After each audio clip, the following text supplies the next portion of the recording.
জামালপুরের ইসলামপুর উপজেলার বেশ কয়েকটি ইউনিয়নে চেয়ারম্যানদের দেখা মিলছে না ইউনিয়ন পরিষদ কার্যালয়ে। হাসিনা সরকার পদত্যাগ করার পর থেকেই উপজেলার সদর ইউনিয়ন পরিষদের চেয়ারম্যান হাবিবুর রহমান চৌধুরী শাহিন, পাতশী ইউনিয়ন পরিষদ চেয়ারম্যান ইফতেখার আলম বাবুল ও গাইবান্ধা ইউনিয়ন পরিষদের চেয়ারম্যান মাকসুদুর রহমান আনসারি গা ঢাকা দিয়েছে। ফলে ইউনিয়ন পরিষদের নাগরিক সেবা থেকে বঞ্চিত হচ্ছে পরিষদের সেবা নিতে আসা নাগরিকরা। সেবা প্রত্যাশীরা জানায়, এসব ইউনিয়ন পরিষদের চেয়ারম্যানরা বিভিন্ন অনিয়মের সাথে জড়িত থাকার কারণে গত 5ই আগস্ট সাবেক প্রধানমন্ত্রী শেখ হাসিনা পদত্যাগ করে দেশ ছাড়ার পর থেকে তারাও পালিয়েছে। তাই এসব ইউনিয়ন পরিষদের চেয়ারম্যানদের বিরুদ্ধে প্রয়োজনীয় পদক্ষেপ ও নাগরিক সেবা সচল করতে স্থানীয় প্রশাসনের প্রতি দাবি জানান সেবা প্রত্যাশীরা।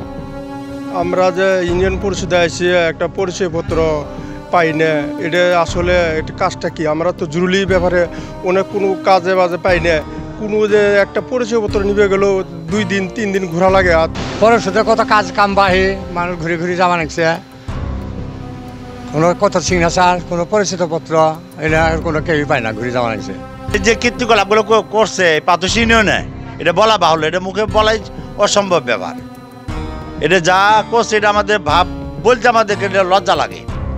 5 তারিখের পরে থেকে আমরা অফিসিয়াল কার্যক্রম সব চালাইতেছি। চেয়ারম্যান সাহেব এর মাঝে একদিন আসছিল, আর বাকি সব আমরা তার স্বাক্ষর বাড়িতে যাই দিয়েছি।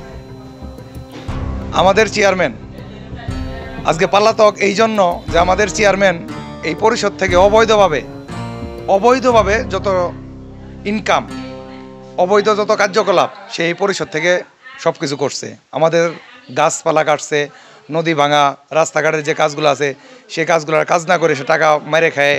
আজকে জামালপুর, ইসলামপুর, ময়মনসিংহ, ঢাকায় বাড়ি করছে। আজকে সে এলাকায় ঢুকতে পারে না, এলাকার জনগণের জন্য সে কিছু করে নেই, নিজের জন্য করছে। বর্তমানে ইউনিয়ন পরিষদ কার্যকলাপ স্থগিত আছে। আমরা এই সরকারকে অনতিবিলম্বে এই ইউনিয়নে একটা সচিব নিয়োগ দিয়ে ইউনিয়ন পরিষদের কার্যক্রম পরিচালনা করে এবং সাধারণ জনগণের সুন্দরভাবে যাতে ভাগ্য নির্ধারণ হয় এই আহ্বান জানাচ্ছি।